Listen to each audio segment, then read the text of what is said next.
संघर्ष करें सबसे मिलकर, षड्यंत्र छुपे हैं हम आपके भीतर। आज का वीडियो का भी शीर्षक यही है। सुरेंद्र कुमार कुर्रे, जिला बलरामपुर, रामानुजगंज, छत्तीसगढ़। देश दुनिया के सभी बुद्धिजीवी सज्जनों, सम्मानित दोस्तों, सामाजिक क्रांतिकारी महिलाओं, आप सभी को नमन बंदन, बच्चों को दुलार। अभी वर्तमान समय में नवरात्रि की समय चल रही है और इस नवरात्रि की समय में हमारे ST SC OBC समाज, माइनॉरिटी समाज के लोग काफी बिजी हैं। उन सभी भक्तजनों को भी मेरी ओर से नमन बंदन है। दोस्तों, किसी ने आज हमारा वीडियो बनाने का मकसद है कि किसी ने एक सवाल दिए हैं कि हम सभी ST SC OBC समाज को कैसे जगाया जाना चाहिए, इस पर हमें सुझाव वीडियो के माध्यम से देने की बात कही गई है।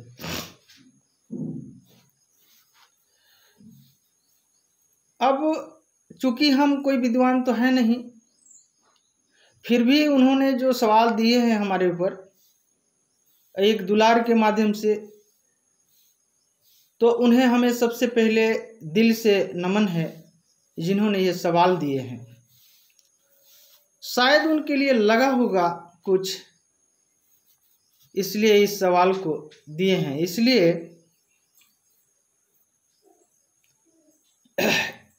इस सवाल के संदर्भ में मैं अपने सुझाव को व्यक्त करना चाहता हूं कि हम सभी को जगने और जगाने के लिए सबसे पहले एक परिवार की तरह समाज के बीच में जमीन पर बैठकर हम सब मिलकर जो बुनियादी तथ्य हैं उस बात को रखना चाहिए और उस बात को बार बार रखना चाहिए। बार बार रखना चाहिए, बार बार रखना पड़ेगा, क्योंकि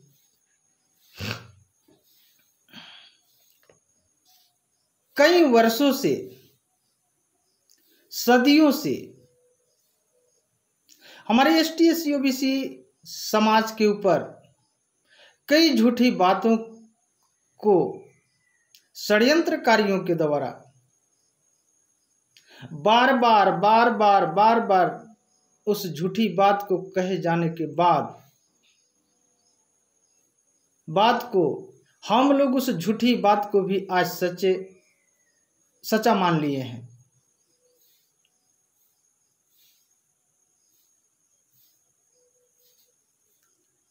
और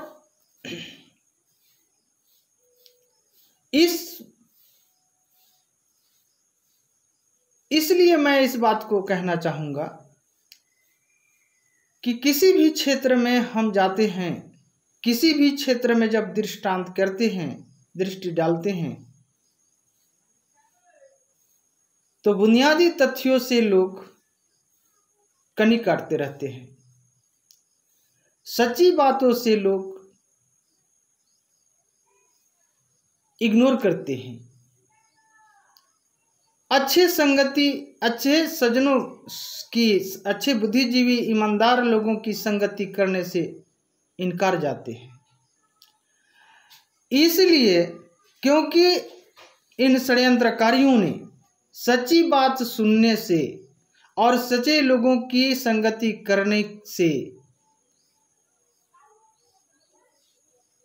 झूठी बातों के आधार पर उसे सच मनवाकर इतना बिखराव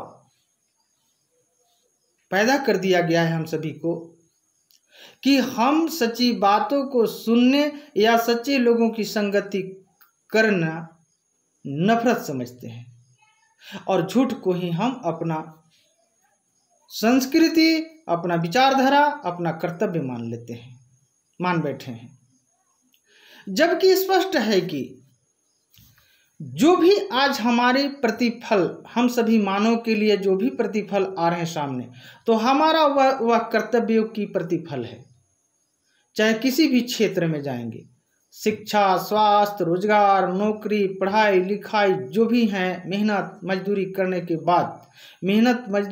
के बाद कर्म करने के बाद ही हम किसी भी मंजिल को तय कर पाते हैं। किंतु झूठी बातें हमारे मानसिकता से कभी नहीं जा पा रही है। कारण है कि उस झूठी बात को सदियों से, कई सालों से सुनते सुनते हम झूठ बात को भी सच मान लिए हैं।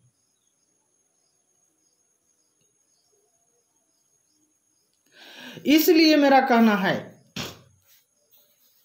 कि हम सभी को जगने और जगाने के लिए सबसे पहले एक साथ परिवार की तरह बैठना पड़ेगा, एक साथ मिलकर परिवार की तरह बैठना पड़ेगा और बुनियादी तथ्यों को, बुनियादी बातों को, बुनियादी विचारधाराओं को, देश की बुनियादी संस्कृति को, बुनियादी शिक्षा को, बुनियादी स्वास्थ्य को, बुनियादी सेवा भाव को, बुनियादी भोजन संबंधित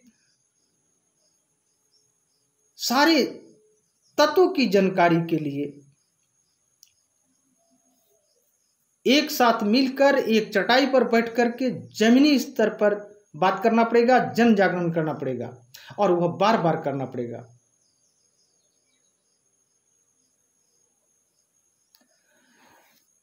और ये हमारी 30-35 साल की जो अनुभव में है,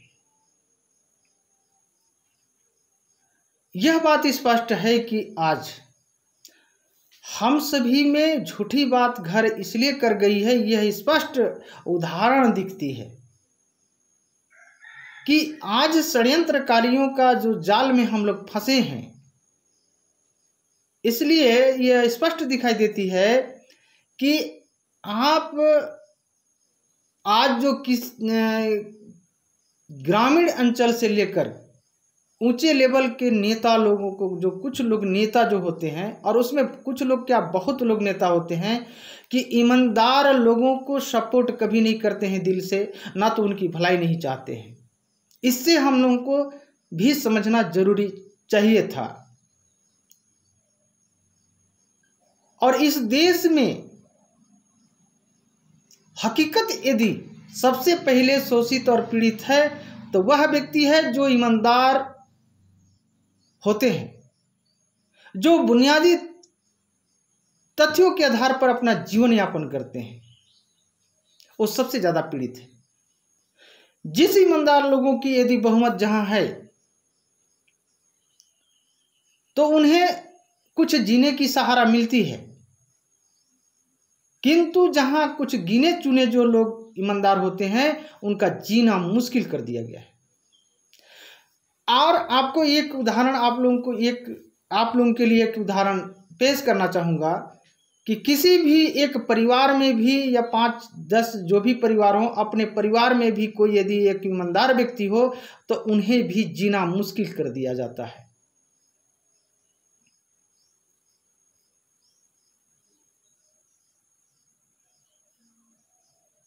तो आज इस देश में एसटी एससी ओबीसी समाज के बहुत सारे कई राजनीतिक संगठन का निर्माण की गई है, जिस राजनीतिक संगठन के आधार पर कई वर्षों से अलग अलग चुनाव लड़ाते जा रहे हैं, हम लोग वोट देते जाते हैं, लेकिन क्या इससे समाज में जागरूकता हुई? जीरो। अब कैसे जीरो है अभी बता रहा हूं। एसटी एससी ओबीसी समाज के अंदर में कई जातिवाद संगठन का भी निर्माण करके जागरूक करने की प्रयास किया जा रहा है। क्या इससे हमारा समाज, क्या हम सब जग पाए? क्या आपस में संत महापुरुषों की जो मूल विचारधारा है, क्या उसके अनुकूल हम लोग जीवन जी पा रहे हैं? क्या जी रहे हैं?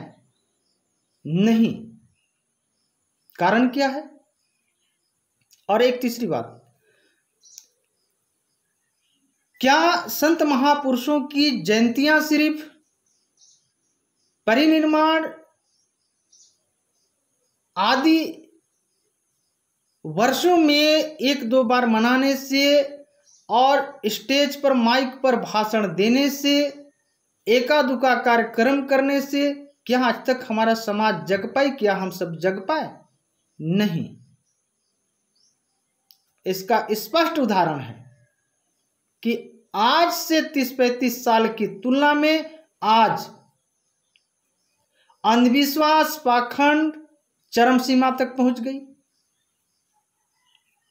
30-35 साल के पहले को देख लीजिए, आप लोग अनुभव करिए। आज जितना अंधविश्वास, पाखंड हावी है उतना पहले नहीं थी। कई कुप्रथाएं इतना हावी नहीं थी, जो कि बहुत सारे ऐसे कुप्रथाएं हैं जिन्हें संवैधानिक प्रतिबंध है, लेकिन हम आज दहेज लेन देन कर रहे हैं, बाल विवाह कर रहे हैं, जाति प्रथा को मान रहे हैं, धर्म प्रथा को मान रहे हैं। ये क्या है? सभी प्रथाएं हैं। दूसरी बात, इसी में 30-35 साल के तुलना में, ये हमारी अनुभव है, 30-35 साल के अनुभव में हमारी, क्या उस दिन की तुलना में क्या आज अन्याय, शोषण, अत्याचार, सारे अन्याय अत्याचार आज चरम सीमा पर है या नहीं? इसलिए हम नहीं कह रहे हैं कि सामाजिक संगठन का निर्माण जो हुई है, राजनीतिक पार्टियां की जो गठन हुई है वो कुछ नहीं कर रहे हैं, ऐसा नहीं है मेरा कहना। लेकिन जितना चाहिए था, जिस हिसाब से हमारी सोच थी, हम लोगों की सोच थी, वह बिल्कुल नेगेटिव में दिख रही है। क्यों? क्योंकि ये अंधविश्वास, पाखंड हावी हो चुकी, अन्याय, अत्याचार, शोषण सारे चीज हावी हो चुकी है। मैं पहले की भी वीडियो में बता चुका हूं कि अब जो है भ्रष्ट युग और नठ युग साथ में चल रही है, और दोनों जो है बिल्कुल मजबूत होने जा रही है। ये 90% ये मजबूत हो चुकी है। 10% में अभी हम लोग जिंदा हैं, जो हम लोग कुछ बोल पा रहे हैं, और 10% जो बचा है, उसी के कारण अभी तक हमारा इस देश को एक अंधविश्वास, पाखंड के आधार पर इस देश को राष्ट्रीय नहीं बनाई गई है। इस बात को समझना होगा।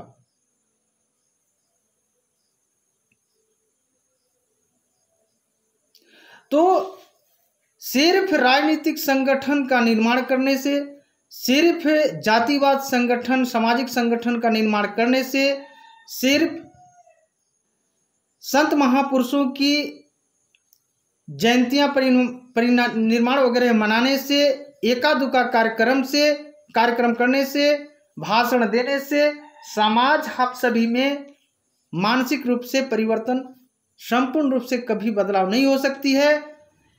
हमें तो उन षड्यंत्रकारियों को भी देखकर सीखना चाहिए, क्योंकि उन लोग भी कई सालों की मेहनत एक जन जागरण के रूप में किया, कोने कोने में हर लोगों के बीच में संपर्क किया, व्यक्तिगत रूप से संपर्क किया, तब जाकर के वो अपने अंधविश्वास, पाखंड के आधार पर हमारे ऊपर वो काबिज, हमारे मानसिकता में शामिल काबिज कर चुके।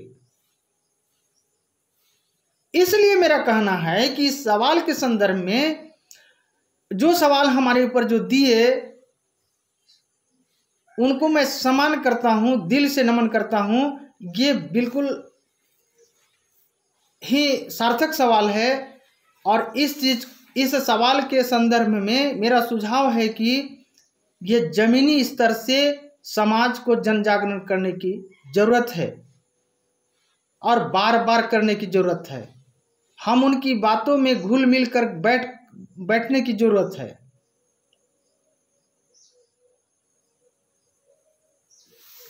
तो आप सभी से रिक्वेस्ट है कि हमारी बात यदि सही लगी होगी तो इस वीडियो को लोगों तक पहुंचाए ताकि हमारी बात सुझाव कैसी लगी है और उन लोग भी पहल कर सके।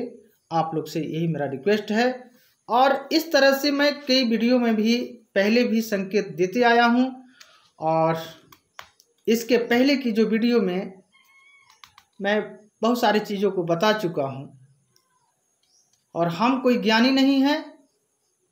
हम जो झेला है और जो हमने झेलते आ रहा है उसके आधार पर हम अपने अनुभव को रखता हूं, क्योंकि हम में देखने की तजुर्बा होती है, क्योंकि हम सच्चाई की रास्ते पर बचपन से चला है। हम में सच्चाई को अपने नज़रों में अपने दिमाग से परखने की तजुर्बा होती है, क्योंकि हमने बचपन से अन्याय को झेला है। आप लोगों को इस हमारी बातों से आश्चर्य नहीं होना चाहिए। हम कोई ज्ञानी नहीं हैं। हमने जो झेला है इसके आधार पर हमारी ये अनुभव कहता है। बाकी पुस्तकों की विशेष ज्ञान क्या होगी इसको हमें अध्ययन करना होगा। सभी को पुनः नमन बंदन। जय भीम, जय मानव समाज, जय मूल निवासी। धन्यवाद।